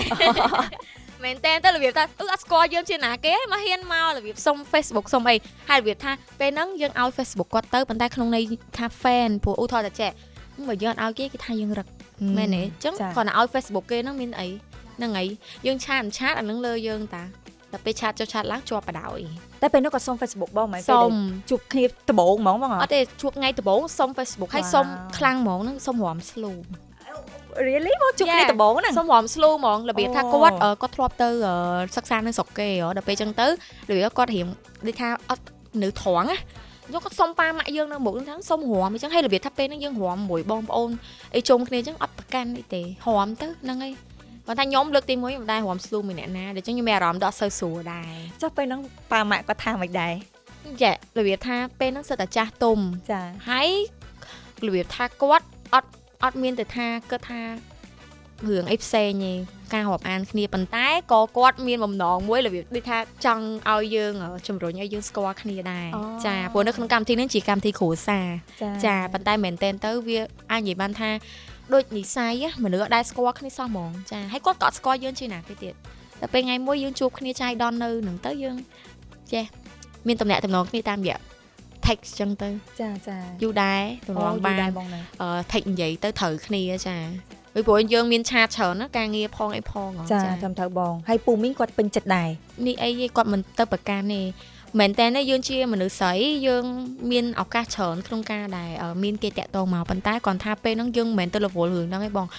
គិតតែមួយគឺខំប្រឹងរលុយធ្វើការងារចាតែដល់ពេលអារម្មណ៍មួយហ្នឹងដូចថាដូចនិស័យដូចខ្ញុំនិយាយចឹងនិស័យបណ្ដាលឲ្យយើងហ្នឹងបានឆាតមួយគ្នាទៅនិយាយត្រូវគ្នាផ្ដើមចេញពីការនិយាយហ្នឹងគឺអត់មាននិយាយរឿងអីក្រៅពីរបៀបថាអូធ្វើការងារអញ្ចឹងការសិក្សាមិនអីចឹងទៅចាគាត់សួរសុខទុក្ខ សួរសុខទុក្ខគ្នាគាត់ថាគ្រូសាខ្ញុំឬគាត់ត្រង់គាត់និយាយមកគាត់ត្រង់ថាស្រឡាញ់បង ចាព្រោះដោយសារគាត់ធំធាត់ពីស្រុកគេចឹងអាចជា culture គាត់បែបរៀង open ចាគាត់ខ្មែរទេប៉ុន្តែគាត់ថាគាត់ធ្លាប់ទៅរៀននៅនោះចឹងទៅគាត់អាចមានអារម្មណ៍មួយដូចថានិយាយអីមួយគាត់លះហ្មងគាត់អត់បន្លំបកើចាហើយគេជួបប៉ាម៉ាក់យើងទៅគាត់ហ៊ាននិយាយគាត់សុំដូចថាតំណាក់តំណងហ្នឹងហើយទៅណាទៅណីអីយើងមានប្អូនទៅជាមួយចឹងយើងមិនមែនទៅតែឯងទេចាបង ហ្នឹងហើយចឹងក្នុងរយៈពេលប្រហែលឆ្នាំដែរដែលបងតាក់ទងគ្នាទម្រាំថាចូលទៅដល់ថ្ងៃរៀបការចឹងណាបង បើគិតទៅដើមឆ្នាំ2020ដល់ឆ្នាំ2024 5ឆ្នាំតែប៉ុត5ឆ្នាំចុងឆ្នាំ2019 5ឆ្នាំខ្ទង់ប៉ុណ្្នឹងឯង យូរដែរបងណា យូរ5ឆ្នាំអញ្ចឹងចាំបានខ្ញុំនិយាយពីរឿងថាពេលខ្ញុំបាត់បង់ប៉ាម៉ាក់ហ្នឹងគាត់នៅជាមួយយើងផងដល់ពេលនៅទាំងប៉ាម៉ាក់យើងនៅដល់ពេលយើងបាត់បង់ប៉ាម៉ាក់គាត់នៅតែនៅជាមួយយើងទៀតអញ្ចឹងមានន័យថាមនុស្សគាត់យ៉ាងម៉េចយើងគិតមើលអញ្ចឹងអាចយកជាងនិយាយថាជាគូគប់ជាគ្រួសារបានគាត់អាចពឹងពាក់បានអញ្ចឹងណាចាហ្នឹងហើយចឹងបងចាប់អារម្មណ៍ទៅលើចំណុចគាត់អីគេខ្លះដែលបងអាចkeep តំណែងគាត់មួយគាត់បានយូរអញ្ចឹងណាបងអាចនិយាយបានថាបើសួរខ្ញុំហ្មងគាត់ជាមនុស្សមួយដែលស្មោះត្រង់គាត់ស្មោះត្រង់ហើយគាត់អត់សូវដាក់សម្ពាធយើងឯងរបៀបដូចថាបើអ្នកដូចខ្ញុំសិល្បៈអញ្ចឹងគាត់អត់រារាំងហ្មងការងារអីដែលខ្ញុំចង់ធ្វើគាត់ឲ្យខ្ញុំធ្វើគាត់អត់បង្ខិតបង្ខំខ្ញុំអូអានឯងត្រូវតែរៀបការមួយបងឲ្យស្រឡាញ់គ្នាឲ្យត្រូវឈប់ចេះអត់ទេគាត់ឲ្យខ្ញុំ freedom ហ្មងចាទី1ការឲ្យឱកាសមិនគៀបសង្កត់ហើយទី2របៀបដូចថាគាត់មនុស្សគាត់ស្មោះត្រង់ឲ្យស្រឡាញ់គ្រួសារបងប្អូនជាពិសេសស្រឡាញ់បងប្អូនខ្ញុំស្រឡាញ់គ្រួសារយើងស្រឡាញ់គ្រួសារយើងចាល្អខ្លាំងមែនហ្នឹងហើយចាហើយរឿងខ្លះចឹងដូចយើងពេលខ្លះមនុស្សមិនមែនចេះត្រូវគ្នារហូតទេការញ៉ាំខុសគ្នាការនិយាយខ្លះក៏ខុសគ្នាចឹងទៅយើងអាចសម្របសម្រួលខ្ញុំចូលចិត្តចែកបាយអត់ចូលចិត្តចែកអញ្ចឹងបាយចូលចិត្តអីញ៉ាំហ្នឹងទៅខ្ញុំចូលចិត្តអីញ៉ាំហ្នឹងចាកុំបាច់ទៅទៀមទាអូនឯងត្រូវតែចូលចិត្តអញ្ចេះបងត្រូវតែធ្វើអញ្ចេះអាហ្នឹងវាមានការទៀមទាពេកចាធំត្រូវបងងាយស្រួលតាមពេចក្តីស្រឡាញ់ក៏យើងមិនចាំបាច់តម្រូវឲ្យនរណាម្នាក់មកធ្វើតាមយើងទាំងស្រុងរហូតដែរត្រូវឯងបងត្រូវឯងបងព្រោះជាគូមួយអាចខ្ញុំថាជាថ្មីថ្មោងព្រោះខ្ញុំការតែបាន2ឆ្នាំជាងដែរប៉ុន្តែខ្ញុំមាន experience ដែររបៀបដូចថាគូសកលថ្មីថ្មោងជាងអ្នកខ្លះគាត់ថាចាំមើលតាតិចទៀតកូនមួយដឹងឯងអូឥឡូវដឹងតាពេលខ្លះវាមានទាស់មានអីខ្លះមិនអត់ទេមិនអង្គុយតែ switch មួយគ្នារហូតណាប៉ុន្តែគ្រាន់តែរឿងខ្លះខ្ញុំក៏អត់ធ្មត់គាត់ក៏អត់ធ្មត់ការអត់ធ្មត់ចំពោះគាត់ជាមួយខ្ញុំក៏ច្រើនខ្ញុំអត់ធ្មត់ចំពោះគាត់នឹងក៏ច្រើននឹងមានទៅមានមកចឹងបងខ្ញុំតែតែលើគេនិយាយថាចេះមនុស្សភាគច្រើនគាត់និយាយថានៅពេលដែលយើង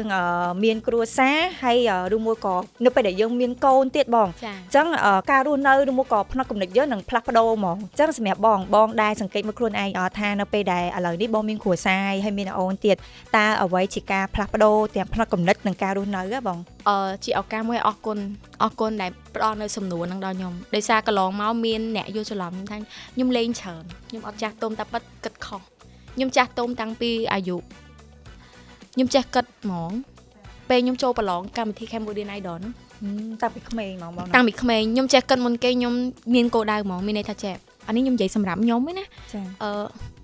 បើខ្ញុំចេះច្រៀងខ្ញុំចូលប្រឡងមុនហ្នឹងធ្វើម៉េចខ្ញុំត្រូវហៅលុយឲ្យប៉ាម៉ាក់ខ្ញុំសុខស្រួលឲ្យបានតិចច្រើនខ្ញុំត្រូវឲ្យគាត់ស្រួលឲ្យគាត់បាក់ទៀតទេ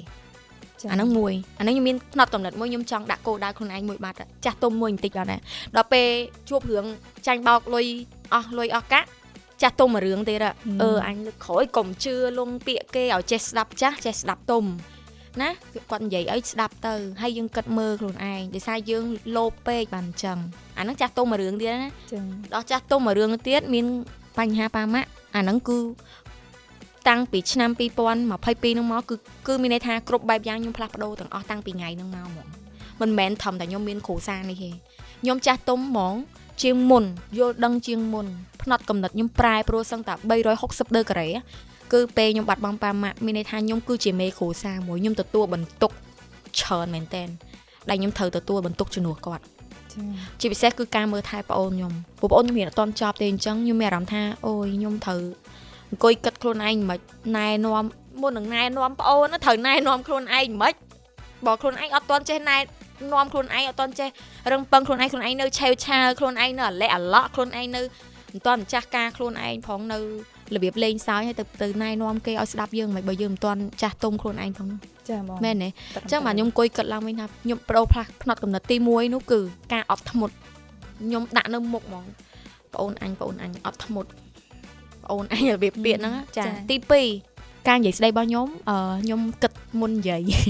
កាលមុនខ្ញុំពីក្មេងរបៀបចែកយើងពីក្មេងណាបងអ្នកណាក៏ចឹងដែរ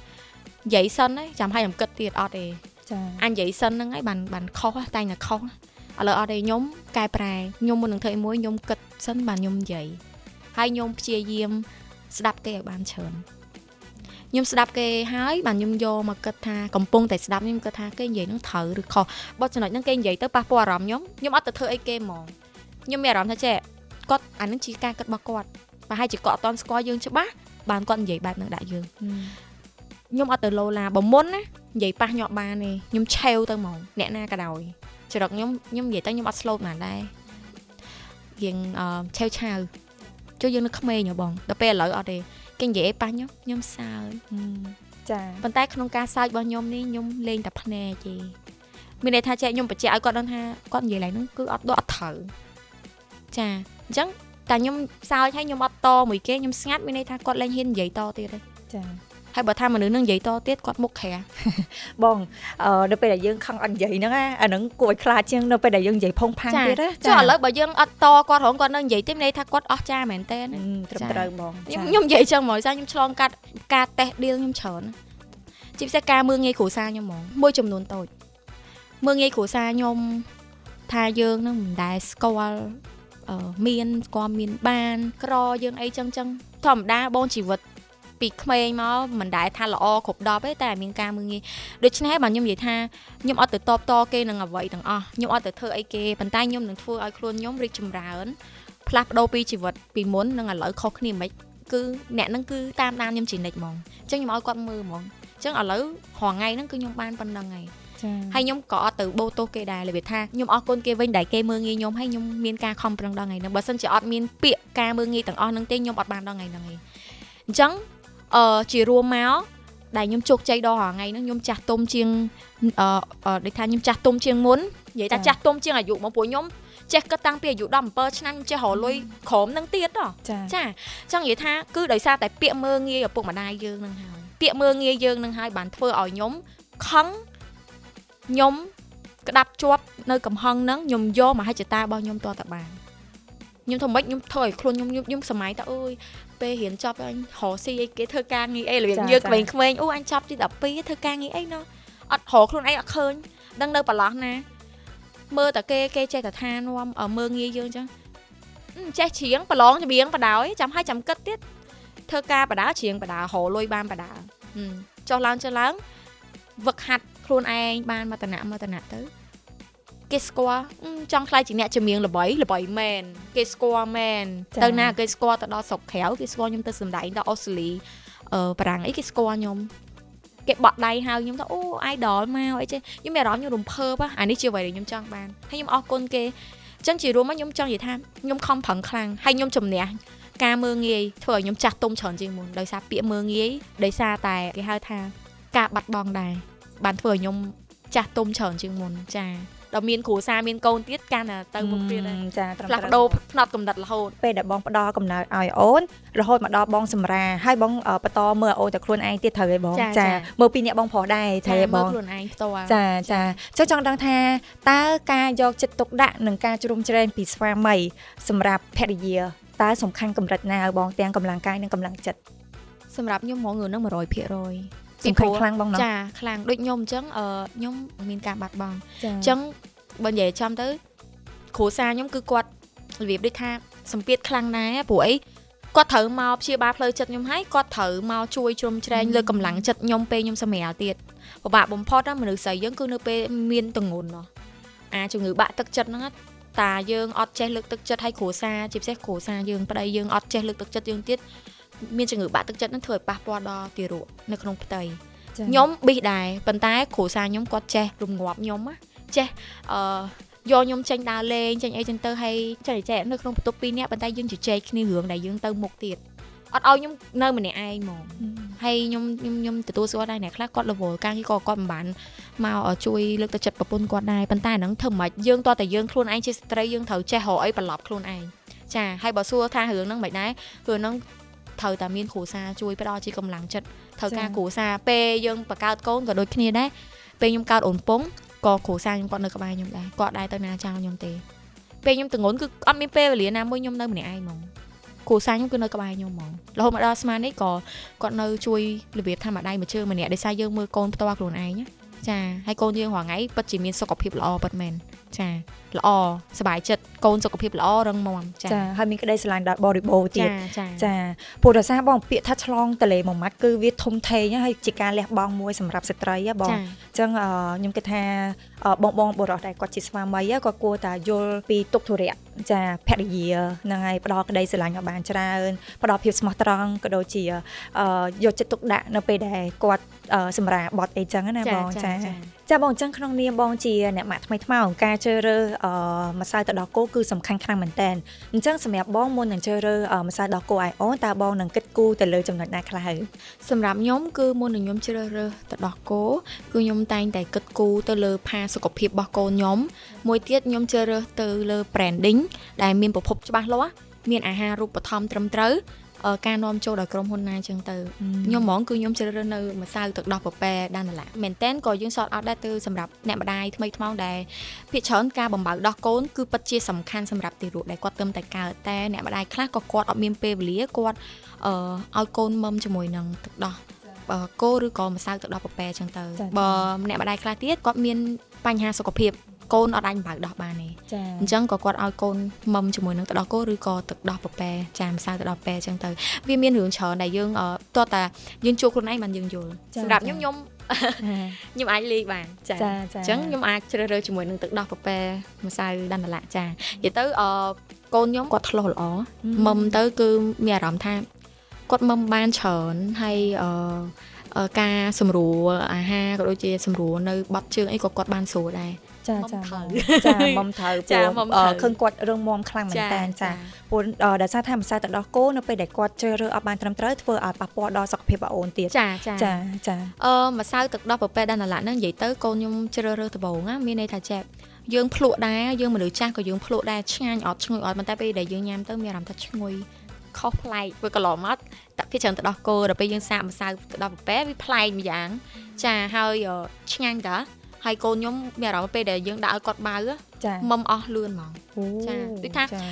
មាត់គាត់គឺឆ្ងាញ់ហ្មងជួយយកហ្មងចាចាំឲ្យគាត់ធ្លោះអូអូនពងធ្លោះឆ្លាតទៀតមិននិយាយអីមិនមែននិយាយជាការលើកនេះអីប៉ុន្តែឆ្លាតមែនចាឃើញទេបង្ហោះនៅក្នុងវីដេអូ social media គឺ ឆ្លាតមែនពេលខ្លះយើងជាម្ដាយយើងផុសទៅយើងថតទៅនឹកស្មាគាត់ឆ្លាតចឹង ចាត្រឹមត្រូវបងព្រោះតាមដានតាម social media បងដែរគឺគាត់រវិះរវៃខ្លាំងមែនតើ ចាំបានដាក់ឈ្មោះជាកូនប៉ែចាំមកដល់ម្សៅដល់ប៉ែមិនកូនប៉ែ ចាត្រឹមត្រូវបងចាំបងគិតថាមុននឹងយើងជ្រើសរើសផលិតផលអ្វីមួយសម្រាប់កូនតើយើងគួរតែគិតគូរទៅលើចំណុចអ្វីខ្លះហើយបង ខ្ញុំមើលមុនគេហ្មងគឺការនាំចូលចាហើយនឹងអាហាររូបត្ថម្ភនៅក្នុងហ្នឹងមានវីតាមីនអីគេខ្លះជួយបំពន់រាងកាយកូនខ្ញុំអីគេខ្លះចាហើយមួយទៀតសំខាន់នឹងអីគេចំណុះទឹកហ្នឹងរបៀបម៉េចគេមានការណែនាំរបៀបម៉េចមានជាតិស្ករច្រើនអត់តែម្សៅទៅដល់ប្រពែម្សៅដាណាឡានេះអត់មានជាតិស្ករខ្ពស់ទេសម្រាប់ខ្ញុំគិតថាល្អសម្រាប់កូនខ្ញុំពីព្រោះក្មេងពេលដែលគាត់ទៅតែកើតគឺបើនៅស្រុកគេហ្មងគេអត់ឲ្យញ៉ាំជាតិស្ករជាតិអីហ្នឹងខ្ពស់ពេកទេចាបើសម្រាប់ខ្ញុំជាអ្នកម្ដាយថ្មីថ្មោហ្មងខ្ញុំ focus ខ្លាំងគឺអាហាររូបត្ថម្ភកូនទឹកដោះគោទឹកដោះម្សៅប្រពែគឺច្បាស់លាស់មួយខ្ញុំហ្មងចាពេលដែលយើងឆុងមកឲ្យកូនហ្មងគឺយើងមានទំនុកចិត្តហ្មងដូច្នេះបាទខ្ញុំជ្រើសរើសនៅម្សៅទឹកដោះប្រពែដាណាឡា វ៉ាវចា fan ហ្មង fan ហ្មងបងណាចាមានកូនទី2ហើយបើនៅដែរ អូយចាព្រោះដោយសារអូនកូនទី1អូនពងគឺមើលទៅសុខភាពគាត់ល្អខ្លាំងមែនតើដោយសារគាត់ជ្រើសរើសម្សៅដោះគោត្រូវចាហើយជាក់ស្ដែងហ្មងតម្លៃវិញក៏សមរម្យដែរចាតម្លៃសមរម្យ ចាតម្លៃសមរម្យហើយជាពិសេសនៅក្នុងនេះក៏គេមានការណែនាំត្រឹមត្រូវក្នុងការដែលយើងឆុងឲ្យកូនមុំអញ្ចឹងណាខ្ញុំឆុងដៃក៏ឆុងម៉ាស៊ីនក៏ឆុងដែរបែងចែកគ្នាចាអត់ពិបាកអីងាយស្រួលក្នុងការប្រើប្រាស់ចាអរគុណបងច្រើនមែនតើសម្រាប់ការចែកម្លែកអូយពិតជាក្បោះក្បាយមែនតើហើយនិយាយទៅអត់ចង់ចប់ទេតែបើគិតទៅយើងដូចជានិយាយគ្នាយូរដែរត្រូវទេបងចាហើយអរគុណបងខ្លាំងមែនតើដែលបានចំណាយពេលវេលាចូលរួមបកស្រាយហើយចែករំលែកអូយគិតទៅល្អហើយទទួលបានពាក្យពេចន៍ក៏ដូចជាការរៀនសូត្រពីបងបានច្រើនខ្លាំងមែនតើអរគុណហើយក៏ដូចខ្ញុំនិយាយឡើងវិញចឹងពេលដែលយើងមានកូនបានយើងយល់ដឹងថាសុខភាពកូនពិតជាសំខាន់ដូច្នេះការជ្រើសរើសនៅប្រភេទទឹកដោះប្រពែម្សៅដាណាឡាក៏ដូចជាទឹកដោះគោផ្សេងដែលយើងគិតថាមុននឹងយើងឲ្យកូនបើយើងត្រូវមើលឲ្យត្រឹមត្រូវជាពិសេស branding ការនាំចូលអាហាររូបត្ថម្ភគ្រប់បែបយ៉ាងសុខភាពកូនគឺពិតជាសំខាន់អញ្ចឹងសម្រាប់ខ្ញុំហ្មងខ្ញុំ focus រឿងហ្នឹងខ្លាំងជាងគេចាហើយក៏ខ្ញុំសប្បាយចិត្តដែរដែលខ្ញុំបានជ្រើសនៅផលិតផលមួយជាពិសេសម្សៅទឹកដោះប្រពែដាណាឡាកូនខ្ញុំមុំត្រូវខ្ញុំសប្បាយចិត្តព្រោះខ្ញុំរត់ខ្ញុំបារម្ភខ្ញុំខ្លាចមុំទៅដោះគោខ្លះមុំអត់ត្រូវទេធ្វើឲ្យមានការរាករូសអីចឹងទៅចាអញ្ចឹងក៏សប្បាយចិត្តដែរដែលកូនជ្រើសរើសនៅម្សៅទឹកដោះប្រពែគឺត្រឹមត្រូវច្បាស់លាស់ចាអត់ពិបាកក្នុងការផ្លាស់ប្ដូរច្រើនត្រឹមត្រូវបងព្រោះជាម្ដាយគ្រប់រូបខ្ញុំជឿថាអ្វីដែលជាកង្វល់គឺការជ្រើសរើសម្សៅដោះគោហ្នឹងហើយនៅពេលដែលយើងជ្រើសរើសបានម្សៅដោះគោមួយដែលស័ក្តិសមហើយត្រូវជាមួយនឹងកូនយើងទៀតគឺកាន់តែល្អកាន់តែពិសេសមែនតើហើយសុខភាពគាត់ក៏ល្អរីកចម្រើនទៅតាមនឹងដែរចាអរគុណបងច្រើនមែនតើបងអរគុណចាជាចុងក្រោយនេះកម្មវិធីរបស់យើងក៏បានចូលមកដល់ទីបញ្ចប់ដែរពីនាងខ្ញុំអេនីងក៏ដូចជាបងស្រីសវណ្ណឌីធីនិកានិងក្រុមការងារយើងទាំងមូលសូមអរគុណសូមជម្រាបលា